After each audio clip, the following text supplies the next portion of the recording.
Time for yet another ESR Guide ACC. Today I'm talking about the Gt3 class and also custom liveries and the things I like about them and the things I don't like about them. So let's get started. We'll start off with the custom liveries. So to get a custom livery, you go into single player or multiplayer, anywhere that you can select a car, basically, and just click add. And since this is Gt3, it's giving me all the Gt3s. So let's say, well, actually, let me show you the interesting thing, which is the Lexus. So if you notice here, the Lexus doesn't respond to any of the color changes or anything like that, and has only two designs, which are the two Emile Frey liveries. So suffice it to say, there basically is no way to do custom Lexus liveries at this time. So that's something to keep in mind. So let's back out of it. And let's try to make a car that will actually work. Let's go with the Nissan. Alright, so here we have the Nissan Gtr, and you can see that we have a couple different designs. We have this one here, this one here, this one here, which is basically the KCMG livery, this one here. That's about it. I think, if memory serves, I think this one is just basically... yeah, this one's just basically a blank car. Oops. No, I don't want to save you. I don't actually want to save you. Anyways. So you can switch different paint colors here. Matte, satin metallic, chrome, clear chrome, etc. Different colors of the car. Oh, that orange actually looks kind of fetching. What do you guys think? That look kind of fetching? I think it does. But, anyways. And you can also pick your sponsor. You can see Fanatec there, Thrustmaster, Logitech, so different wheel brands, different video card brands like NVIDIA, Sparco is on here, our race seat, for those of you using race seats, aka Performance, and the Assetto Corsa Competizione itself. I don't know what AWS is, actually. Rebellion. I got a couple new ones here. They didn't have all these before. And then just the brand name of the car here, Nissan. And then what is the banner? Ah, the banner is there. Okay. So you can change that color as well. That's new. That must have come in the last update. You can also select which cup you are. Pro-Am, Am, Silver, National, Overall, and the nation of the car can also be done. So... that's not actually applying anywhere, but in some cases it'll actually apply to delivery. Now, my predominant problem with the custom liveries is that at some point you just run out. I mean, like you can see here, we have 5 different options here. This one already exists in the game. This one is cool, though. I could see definitely doing this one. And it tends to be the same problem with the other ones, is that a lot of the designs tend to be cars that are already in the game. You could also do the wheels, the auxiliary lights, and the accent here as well, which is kind of cool. But see the lights change here. Oop. And the thing about these to me is, and credit to Rochelle Guerin for putting it succinctly, they look like club cars. What I mean by that is that if you go to a real life GT racing event, you'll have the main event, the WeatherTech, the Blancpain, the British GT Championship, whatever the heck it may be. And they'll have, you know, they'll look like the cars in the game, with the sponsors all over the place and interesting, more advanced patterns and so on. Whereas with this, no real sponsorship at all. I mean, you get some stuff here, Total here, whatever you like to put on the back wing, the stuff down here as well. But that's like more series sponsors. And I don't know, the rest of it just to me looks super plain. And this is also why teams aren't allowed to use these cars because they look really like something that would never be a team. Like, you could see something like this appearing on the Blancpain grid in the hands of some really rich dude. But it wouldn't be a team. It wouldn't be a team with multiple cars. It wouldn't be a team that goes to every event even. It would be like a one-off hometown guy. So you can tell I don't really like these. There's another way to do custom liveries, which is the file system ways. But I haven't really gotten into it a lot because, to be honest, it's not something I'm ever very good at. Those who have seen me on Discord or even my graphics for videos and stuff will realize very quickly I have zero artistic eye or talent. And as a result, as cool as the idea of doing like a livery done up with my like personal sponsors, if I had any, it's just not it's not really something I'm very good at. So if someone wants to do a video talking about those files and giving a demo on how to do them, that would be cool, and then we could use them in the series. But until then, we don't allow them, so I'm not really going to talk about them here. All right, so let's talk the GT3 cars. So here's everything we got. We got the 2 Aston Martins, 2 Audis, 2 Bentleys, BMW, the Jag, Ferrari, 2 Hondas, Lamborghinis, Lexus, McLarens, Mercedes, Nissans, Porsches, and the Reiter. Right off the bat, I'm going to eliminate about like half the cars here because anything that's old, like that one, and that one, and that, and that one, that one, that one, that one, that one, that one, and that one, and that one are really not terribly competitive cars. They are, if you are new to the game, stay away from, because they're the sort of car that you take out when you want more of a challenge, basically. They are slower. They are older. Generally speaking, in GT racing, when a new car comes along, it is better than the car that it is replacing. Now you'll be like, but the Jaguar doesn't have a replacement, and the Reiter doesn't have a replacement. Reiter kind of does, because it's basically a Lamborghini, but it's like, it was never a good car, if that makes any sense. Like, you look at that thing, like, there is no arrow on that. Sorry, I had a quick yawn there. And as a result, this was just never really a viable car. So the fact that it's not been replaced doesn't mean that it's current, for lack of a better term. And the Jaguar is kind of in the same boat, in that this is the most up-to-date Jaguar GT3 car, and it's a blast to drive. I do actually really, really like this car, but it is not competitive. It's competitive at a very specific subset of tracks, mostly Monza, but also as I knock over a glass like a genius, and you end up with this being non-viable on most tracks. So what do I recommend?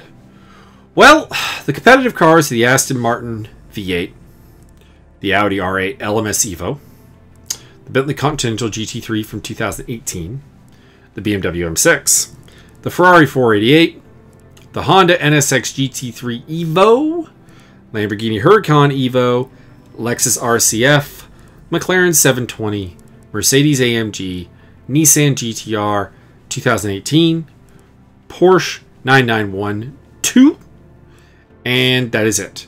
Those are the cars worth really considering for your first foray into ACC. You might get into some other stuff later, and that's fine, but these are the ones that are setting yourself up for maximum success. Within these, I would say that there are 3 tiers. Actually, probably 4 tiers. Tier 1. These are the super easy cars, and largely they're front-engined, that are really intuitive to drive. I think something that probably needs to be pointed out to just about anyone who's not really overly familiar with racing is that most of our lives we spend our time driving front-engine cars. And this means that our ingrained driving instincts, so for those of us who maybe grew up particularly wealthy, is to be able to drive front-engine cars. This makes them more predictable. This makes them easier to drive. This prevents us from having to grasp concepts that have never been reinforced in life. And as a result, I'm going to say that the Aston Martin V8 Vantage is an excellent place to start, and so is the Mercedes AMG and the Lexus RCF. Those are my 3 most beginner-friendly cars. They are front-engined, they are competitive, and that's kind of really about it. Like they're fast, they're stable, and they're relatively easy to get your hand around, making use of your most existing skill set when it comes to driving a car. Now, there are other front-engine cars I left out of this. The BMW M6, the Bentley, and the Nissan. The Nissan is just a little bit weak. The BMW has some oddities when it comes to taking curbs, and I also really do not like the cockpit in it. And as a result, I would not recommend those 2 on the top. And the Bentley is fine. The only thing is that the Bentley is right-hand drive, so for some that is very, very difficult. So let's get on to Phase 2, or Tier 2. At Tier 2, I start to mix in a couple of the mid-engine cars that I just personally find relatively easy to drive. And pretty much I'm also going to throw the Bentley and the Nissan in here as Tier 2 cars. Now, what are the other Tier 2s? I'm a bit weird, so take this with a grain of salt, but the Audi R8 I find actually quite easy to drive. I could be crazy. I could be insane, but I personally actually find it pretty easy to drive. And the other 2 mid-engine cars I'd put here are the Ferrari 488 and the McLaren 720. Both are reasonably consistent, reasonably strong at any track, and while they are not in that noob-friendly tier of Tier 1, they are something you can grow into, and if you're really obsessed with trying a mid-engine car, these are the go-to ones. These 3 are the go-to ones, in my opinion. And then, like I said, the Bentley and the Nissan would also be in this Tier 2 as cars that are just maybe not at that top tier, that top easy tier. Note, I'm also talking about these in terms of ease and not performance. I'll talk about performance a little bit at the end. Tier 3.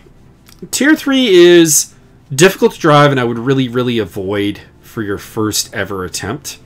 That's the Lamborghini Huracan and the BMW M6, predominantly. But I also put the Honda NSX in here. The Honda is not necessarily all that difficult to drive. I don't find it that difficult to drive. It's just that it's not very strong, and you'll find it frustrating if it's your first car. I think that's a car that you go to after you've had a series in ACC, after you've settled in a little bit. And then the bottom tier is the Porsche 911, or 991, pardon me, to GT3. The Porsche is... how do I put this? The Porsche is a unique car. And I don't necessarily say that is a bad thing. It just is that it is a bad thing if you're not skilled at the game. If you're not practicing, you don't understand the car, the physics, the tracks really, really well. It's not a car that... It's a car for experts. It's extremely fast. Like, I want to make this clear. We'll touch on the performance now. The list I've given you is... well, it takes performance into account. For example, the Nissan and the Honda dropping a spot just because of not super great performance. The Porsche is the greatest example of a car that is absolutely fast. I'm going to bring up a better Porsche here. I like the dynamic Porsches a lot more. Anyways, getting back to my point. The Porsche is very fast. It's got all the pace that you could want, but it's got the highest skill basement of all the cars. Outside of like something like the Reiter or something like that. What I mean by skill basement is that a skill basement is how good you have to be to race the car competently. Now you could take this Porsche out, race the AI, and do some things and have some fun, and even participate in a multiplayer event and not necessarily come dead last or whatever. But the numbers we've gathered through the seasons have really indicated that this is the car that people maybe can do one fast lap in, but cannot necessarily maximize throughout the course of a race. More than any other car, that is the struggle. And that's why this is the last car I recommend if you are starting ACC from any point, really. Even if you're a veteran of other sim games, unless you really are a fanboy of Porsche and you just have that kindred spirit with it, this is the car to avoid. That's my opinion. Now, in terms of pace, it's going to depend a little bit on what tracks you're at, obviously.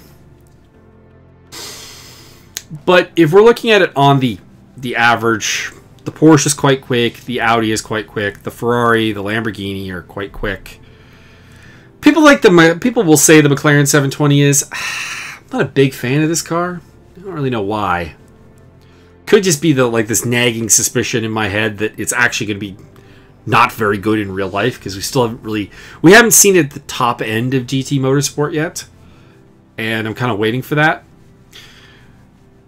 But the Mercedes AMG is a great spot to go with. So yeah, Mercedes, Lambo, or pardon me, Ferrari, Lambo, Audi. Aston Martin's pretty solid. McLaren's pretty solid. The Porsche's pretty solid.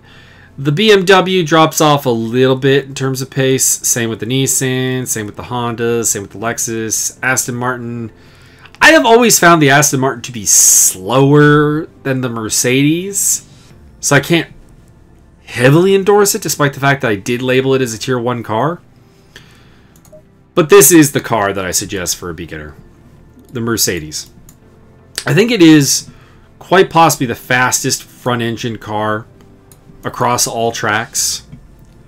It has a lot of very interesting liveries. Like, this is just the Black Falcon team that I'm going through right now, and it's got a nice variance. It's got the anime cars, which everyone really always asks for.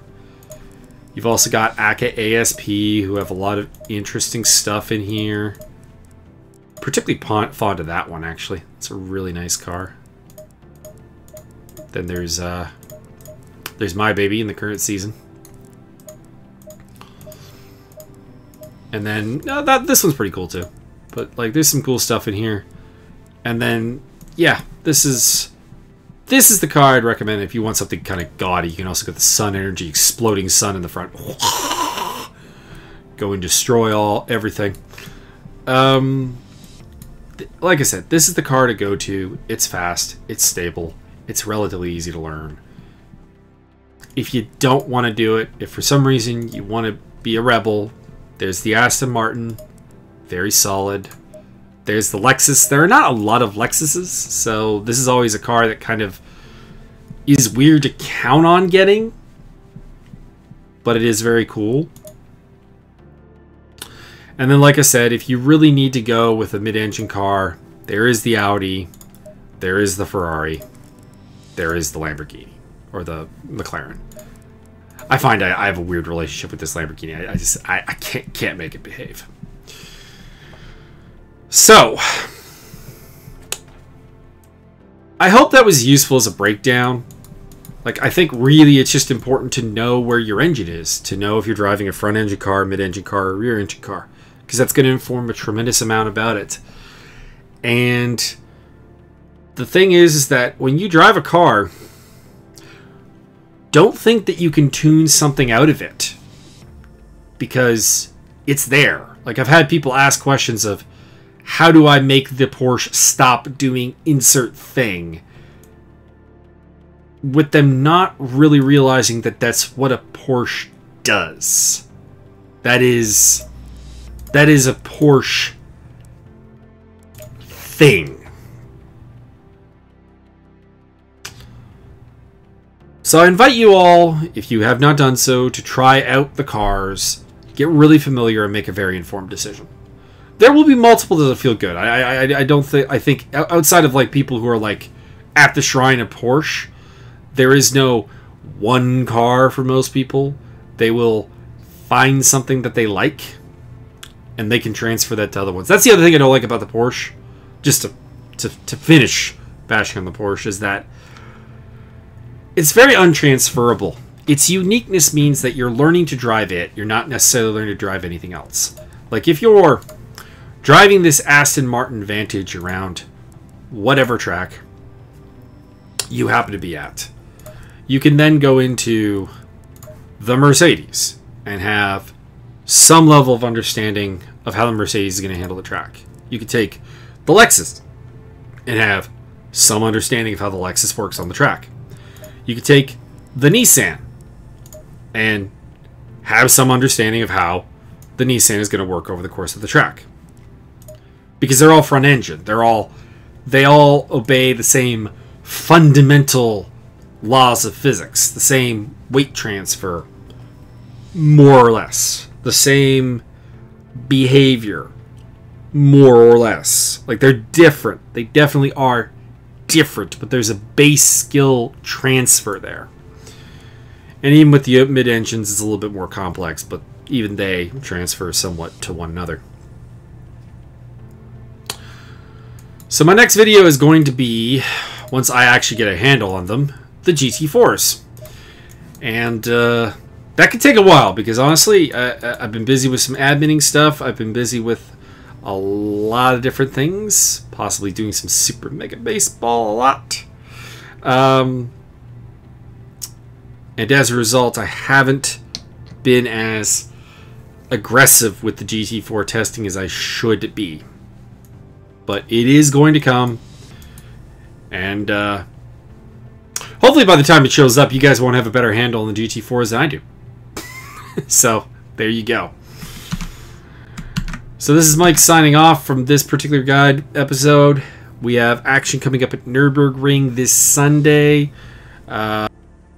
Looking up just a quick check on what's going on this week, just to hit you up. Tonight, we've got NSUs at Norris Ring. That'll actually be pretty fun. GT4s at Road America in, is that the ACC series or the Automobilistas series? That's the AC series, I think. And then Automobilista at Velo City on Friday. ESR Multi-Class hits Imola for Saturday. And, of course, the Sunday one I already talked about. Plus, there is the Spec Series Ningbo in the GT3 McLarens, which will actually, I think, be pretty fun. I might actually pop in on that one if I have the time. And on Wednesday, we will be doing some ACC experimentation for the 3D Speed series as well. So that's what's going on in ESR right now. And I hope you found some level of this informative. I think this is probably one of the more uninformative videos. It's just kind of a hierarchy of easy to drive. And that's really about it.